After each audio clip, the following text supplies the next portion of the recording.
Every generation before Gen Z had a story about how they met someone. Sometimes it was a coffee shop or a mutual friend, or talking at a party until 4 a.m.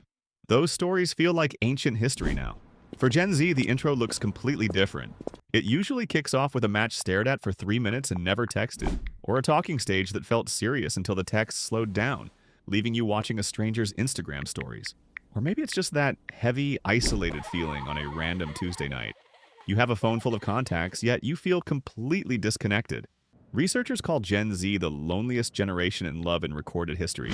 They have unprecedented access to potential partners, yet the isolation is worse than ever. Understanding why will change how you see your entire generation's relationship with love, and probably something about your own. A grocery store experiment from 2000 explains a lot about modern romance. Psychologist Barry Schwartz set up a jam display. The first version had 24 flavors, the second version had 6. Logically, fewer options should mean fewer sales. The opposite happened. With 24 jams, only 3% of shoppers bought something. With 6 jams, 30% did. Schwartz called this the paradox of choice. Give the brain too many options, and it stalls. Every unpicked alternative feels like a potential mistake, making inaction the safest move. Dating apps handed an entire generation several thousand jams. The resulting behavior matches Schwartz's theory perfectly. Profiles get swiped in half a second. A single awkward reply kills a conversation. The lingering thought that the next person might be better quietly ruins the vibe before a connection even starts. This is exactly where that sudden, instant turnoff comes from. You're talking to someone, things are going great, and suddenly they use a weird emoji or trip over a curb. Your attraction vanishes instantly. People laugh this off as just having high standards. In reality, it's a subconscious eject button. When your brain is overwhelmed by endless dating options, it actively hunts for a petty flaw to justify bailing out and swiping back to safety. Protecting yourself from a bad choice and protecting yourself from commitment start to feel identical. That's the first piece. The second piece goes back to childhood, long before anyone in this demographic was old enough to date. In a few moments, I'm going to break down a specific habit developed from growing up online. A psychological block that makes genuine romantic closeness harder for Gen Z than any previous generation. You'll recognize it instantly. But first, let's look at the numbers, because they're wilder than most people realize. Jean Twenge, a psychologist at San Diego State University, has spent over 2 decades tracking generational mental health data. Her research revealed something surprising. Gen Z reports more emotional isolation in their romantic lives than anyone she studied, including people who lived through the Great Depression. The Cigna Loneliness Index put specific numbers on it. Gen Z ranked as the loneliest age group in America. They scored higher for loneliness than retirees living alone, or people in their 80s. The generation with the most powerful social technology in their pockets feels the most cut off. Initially, researchers blamed screen time. Less in-person interaction naturally leads to shallower connections. But digging deeper into the data revealed a secondary layer. Growing up in a world heavily designed around digital performance permanently altered how people learn to be close to one another. Picture being 14 in 2015. Every social interaction carries a visible score. Post a photo, and within an hour, you have hard data on how it landed through likes and comments. The curated, performed version of you gets the validation. The awkward, unsure reality gets ignored. That's a logical adaptation. If the performed version gets 30 likes while the real version stumbles, your brain invests in the version that works. The issue surfaces later when you try to fall in love.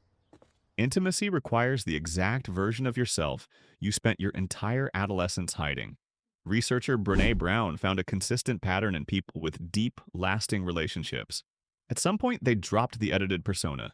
They showed their unfiltered selves.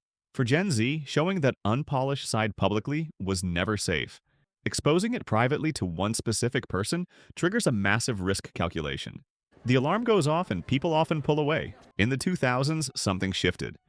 Being disappeared on became completely normal. Ghosting isn't new, but surveys show roughly 65% of Gen Z has been ghosted romantically, and about half have done it to someone else. Growing up with the ability to mute, archive, or ignore notifications makes disappearing the path of least resistance. It's simply easier than having an uncomfortable conversation. But the real issue is what repeated ghosting does to the brain. A normal rejection gives you an endpoint. Ghosting stops mid-sentence. Brains hate open endings, so they automatically fill the silence. What did I do wrong, or why wasn't I worth a response? After a few experiences like that, you start approaching the next person with your guard up. Investing fully in someone who might vanish without warning starts to feel irrational. This constant threat of disappearing explains exactly why the talking stage took over. Keeping things undefined feels less like avoidance and more like basic self-preservation. For context, this is when two people text constantly and hang out, building something real without officially defining it.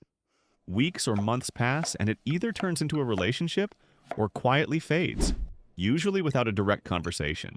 From the outside, it looks like avoidance. Psychologically, it's a rational defense mechanism. You get the warmth of connection while staying safely outside the zone where rejection actually counts. If it ends, there was nothing official to break up. For brains conditioned to view exposure as a high risk, this is romance playing it safe.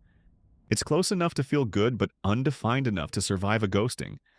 The catch is that the defense mechanism rarely works. The loss still hurts.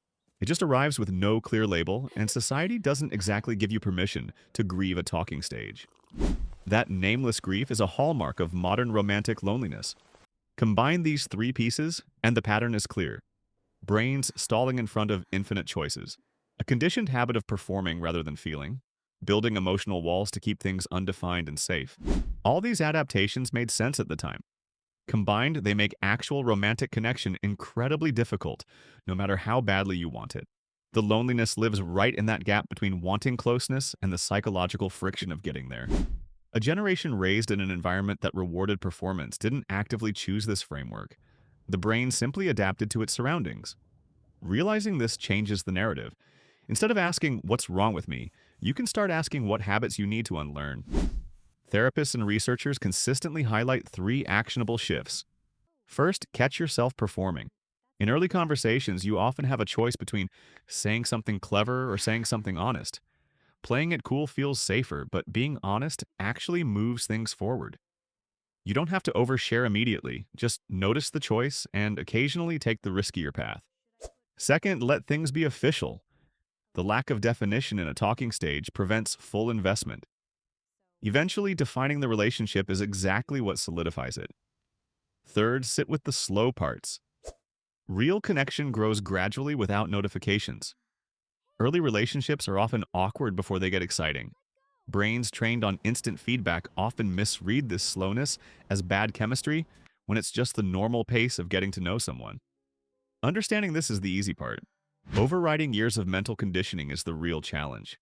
But asking the right questions is where that process starts. If this made something click, subscribe. We break down the psychology behind relationships every week. And if you know someone stuck in a 4-month talking stage, send them this. No explanation needed. Because breaking the cycle starts the moment you stop asking what's wrong with you and start understanding your psychology.